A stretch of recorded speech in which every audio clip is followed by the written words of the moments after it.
murakoze cyane. Umunsi nk'uyu mu by'ukuri w'imurika bikorwa ni umunsi abafatanyabikorwa batandukanye bagaragaza ibikorwa bikorerwa mu karere, bigatanga ishusho yako ndetse bikaba binagaragaza uruhare rwabo mu kubaka akarere kacu ka Ngororero no guhindura imibereho y'umuturage utuye akarere ka Ngororero.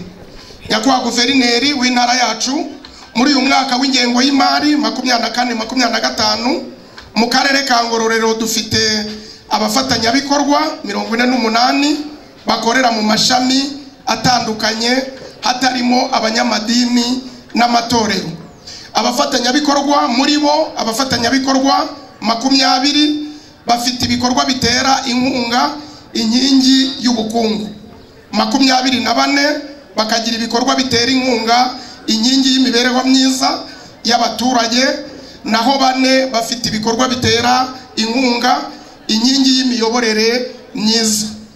Iriya gahunda nababwiye Caritas ikora ya graduation ni gahunda yo kugenda urugo ku rugo tukabarura ibyo umuturage amaze kugezwaho na leta, tukamenya niba ashobora kubona mitiweli, tukamenya niba abana be bari mu ishuri, tukamenya niba inzu ye aho abantu batuye hari isuku, amazi niba yaramugezeho, amashanyarazi, niba afite ikintu kimwinjiriza amafaranga, bwaba ubucuruzi bwaba ubuhinzi, tukamenya ese gahunda zose nagira inka urabizi ko yagiye ifasha abaturage benshi.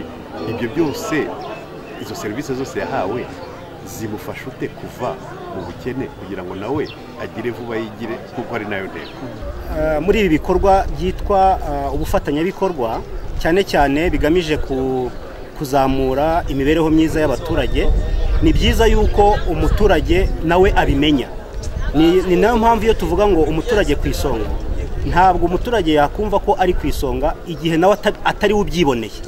Kubyibonera kwe rero ni ukuvuga ngo niba dufite abafatanyabikorwa badufasha mu guteza imbere imibereho myiza y'abaturage, dukwiye kuba ubutaha, nicyo nashaka kuvuga, ubutaha hari abaturage bagaragaza urugendo bagenze bava mu bukene kandi babifashijwemo na JAF nk'uko babigaragaje. Aho ngaho mu by'ukuri JAF yavuga ibyo yakoze, ariko iyo dufite umugenerwabikorwa ugaragaza ibyo yagenewe kandi bikamuvana mu bukene, ibyo ngibyo biduha icyizere yuko isomo ryatambutse, ko ubufasha koko n'ubufatanyabikorwa bwagenze neza.